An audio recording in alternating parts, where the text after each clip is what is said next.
Hello everyone. तो आज हम इस वीडियो में मैग्नेटिक मटेरियल में एक इम्पॉर्टेंट और टॉपिक पढ़ेंगे, जो टॉपिक का नाम है डोमेन थ्योरी ऑफ फेरोमैग्नेटिज्म, मतलब on basis of domain theory explain ferromagnetism. ये क्वेश्चन इसीलिए ज़्यादा इंपॉर्टेंट है कि इसी साल फेब 25 में ये क्वेश्चन 4 मार्क के लिए पूछा गया था। ठीक है, तो इसीलिए हम इसको पढ़ेंगे। तो चलिए स्टार्ट करते हैं। तो क्वेश्चन में देखिए जैसे दिया है कि फेरोमैग्नेटिक, क्योंकि भाई हमको पता ही है सबसे स्ट्रॉन्ग मैग्नेटिक मटेरियल होता है। ठीक है, तो उसकी डोमेन थ्योरी है। तो थ्योरी ऐसे बोलती है कि in ferromagnetic material exchange interaction between neighbouring magnetic dipole is strong, क्योंकि वो उनके डोमेन जो होते हैं, जो उनके डाइपोल्स होते हैं बहुत स्ट्रॉन्ग होते हैं, क्योंकि स्ट्रॉन्ग मैग्नेटिक मटेरियल है इसलिए स्ट्रॉन्ग ही रहेंगे। ठीक है, तो उनमें इंटरैक्शन भी कैसे होता है, बहुत स्ट्रॉन्ग होता है। अब उससे होता क्या है कि यहाँ पे ड्यू टू इंटरैक्शन, क्योंकि स्ट्रॉन्ग है, reasons called domain are form. मतलब ये जो मैंने डायग्राम बनाया है, ये देखिए जो रीजन है ना, ये रीजन, ये प्लेस, ये बॉक्स जो भी बन गए, ये सब डोमेन है। ठीक है, ये सब डोमेन है। तो in all atoms have their magnetic moment align in same direction. जब ये सारे डोमेन एक डायरेक्शन में अलाइन हो जाए तब इसको हम बोलेंगे वेरी स्ट्रॉन्ग डोमेन। ठीक है, अभी फिलहाल अनमैग्नेटाइज्ड स्टेट की मैं बात करने वाले। तो common direction called domain axis. इनका जो एरो हो जाता है ना, एरो, तो ये कॉमन एक ही जगह इसको हो जाए तो उसको हम लोग बोलेंगे डोमेन एक्सिस। तो जो एरो है, अब डोमेन साइज कितना होता है, ये जनरली फेरोमैग्नेटिक सब्सटेंस मटेरियल में 10⁻⁶ से लेके 10⁻⁴ मीटर तक होता है, मतलब फ्रैक्शन ऑफ मिलीमीटर इतना होता है। कितने इसमें कंटेन होते हैं एटम, 10⁻10 से लेके 10⁻17 एटम तक कंटेन हो सकते हैं। तो हमें क्या क्या याद रखना है कि जो कॉमन रीजन होता है उसको हम लोग क्या बोलते हैं, डोमेन एक्सिस, और जो रीजन होता है स्मॉल रीजन जहां पे फॉर्म होता है उसको हम लोग बोलते हैं डोमेन।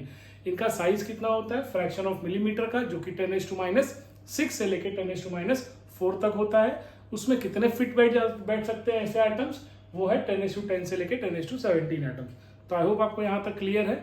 आपको एटम याद रखना है कितने हैं और साइजेस। ठीक है, और डोमेन किसको बोला जाता है, इन स्मॉल स्मॉल रीजन को बोला जाता है डोमेन, इनके एरो को बोला जाता है एक्सिस। ठीक है, अब boundary between adjacent domain with a different orientation of a moment is called as domain wall.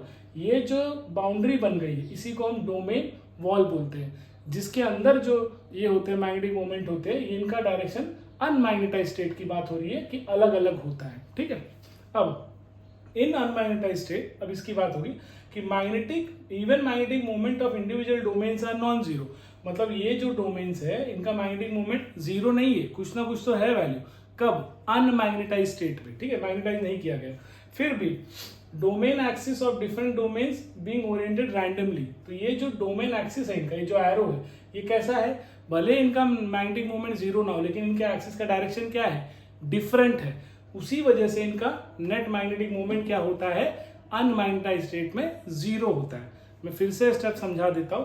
भले इंडिविजुअल डोमेन के पास मैग्नेटिक मोमेंट होता है, अनमैग्नेटाइज्ड स्टेट में भी जीरो नहीं होता, लेकिन क्या है, जो इनका डोमेन एक्सिस आप देख रहे हो इस डायग्राम में, सबका अलग अलग जगह पे है, डिफरेंट है। इसलिए इनका जो नेट मैग्नेटिक मोमेंट निकल के आता है वो हमेशा कैसा होता है, जीरो ही होता है। ठीक है, तो आई होप आपको इतना समझ में आया। फिर क्या दिया है, when external magnetic field is applied domain rotation occurs. जैसे ही हम एक्सटर्नल मैग्नेटिक फील्ड अप्लाई करेंगे, इस फील्ड की मैग्नेटिक फील्ड इंटेंसिटी क्या हो जाएगी, बढ़ जाएगी। और वो क्या करेगी, वो इन सारे डोमेन्स को जिनका डायरेक्शन डिफरेंट है उनको अलाइन करने की कोशिश करेगी एक ही डायरेक्शन में, ताकि इन सबका डायरेक्शन कैसे होने जाए, एक ही डायरेक्शन में हो जाए। ठीक है, as magnetic lines increases direction also क्या होता है, इंक्रीज, मतलब सबके डायरेक्शन ऑलमोस्ट एक ही तरफ आने लगे। फिर when high magnetic field is applied, अब जैसे यहाँ पे देखिए हाई मैग्नेटिक फील्ड अप्लाइड है, मैं इसको बी लिख देता हूँ, हाई मैग्नेटिक फील्ड अप्लाइड है, वेरी वेरी हाई। तो उससे क्या होगा, domain coerce together to form a giant domain.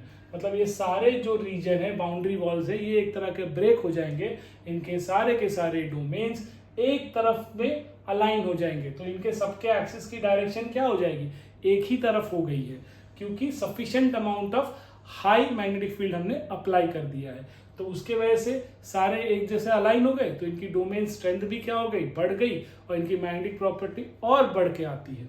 तो उससे क्या हो गया, when strong external magnetic field is completely removed, domain boundaries are not set back to original position. जो इनकी बाउंड्री है वो वापस नहीं आएगी।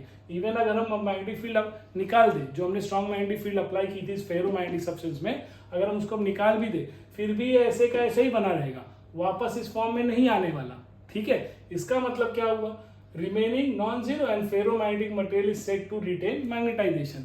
इसका मतलब आफ्टर रिमूविंग भी ये ऐसे का ऐसे ही है, इसका मतलब ये पूरी तरह क्या हो गया, मैग्नेटाइज हो गया, मतलब एक तरह का स्ट्रॉन्ग मैग्नेट बन गया है। तो इसीलिए क्या बोला जाता है, that's why such material are used in preparing permanent magnet. इसी रीजन के वजह से ऐसे मैग्नेटिक मटेरियल को जो कि फेरोमैग्नेटिक मटेरियल होता है, इनको हम यूज किस में करते हैं, परमानेंट मैग्नेट बनाने के लिए या इलेक्ट्रोमैग्नेट बनाने के लिए। ठीक है, तो आई होप आपको ये क्लियर समझ में आ गया होगा। 4 मार्क के लिए आएगा तो आपको एटलीस्ट 5 से 6 पॉइंट में एलॉबरेट कीजिए और ये डायग्राम जरूर बनाइए, क्योंकि इस साल 4 मार्क के लिए आया है।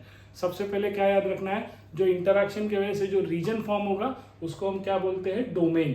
और इस डोमेन की जो एक्सिस होगी उसको हम बोलते हैं डोमेन एक्सिस। ये जिस पार्ट से सेपरेटेड होता है इसको हम क्या बोलते हैं, डोमेन वॉल। इन डोमेन रेंज का साइज कितना होता है, फ्रैक्शन ऑफ मिलीमीटर का होता है, उसमें 10⁻10 से लेके 17 एटम्स होते हैं। अनमैग्नेटाइज्ड स्टेट में क्या होगा, क्योंकि इनकी सबकी डायरेक्शन अलग है, भले इनका मैग्नेटिक पोल जीरो ना हो, मोमेंट जीरो हो, लेकिन सबका डोमेन एक्सिस का डायरेक्शन अलग है, इसलिए इनका नेट जो मैग्नेटिक मोमेंट निकल के आता है वो क्या होता है, जीरो। जैसे ही हम कुछ मैग्नेटिक फील्ड अप्लाई कर देंगे तो ये सारे अपने आप को ओरिएंट करने लगते हैं कि एक ही डायरेक्शन में आ जाए। तो इसके लिए सबसे स्ट्रॉन्ग मैग्नेटिक फील्ड जब हम अप्लाई कर देंगे तो ये सारे के सारे कैसे आ जाएंगे, एक ही डायरेक्शन में आ जाएंगे। और जैसे ही आपने स्ट्रॉन्ग मैग्नेटिक फील्ड आप निकाल भी दिया तो भी ये वापस डोमेन वॉल नहीं बनाएंगे। अभी स्ट्रॉन्ग बन गए तो बन के ही रहेंगे, मतलब ये परमानेंटली क्या हो गए, स्ट्रॉन्ग मैग्नेट बन गए। इसीलिए ऐसे स्ट्रॉन्ग मटेरियल को हम कहाँ यूज करते हैं, स्ट्रॉन्ग मैग्नेट बनाने में या परमानेंट मैग्नेट बनाने में। ठीक है, तो आई होप आपको ये क्वेश्चन समझ में आ गया होगा। वीडियो पसंद आया होगी, थैंक यू, पढ़ते रहिए।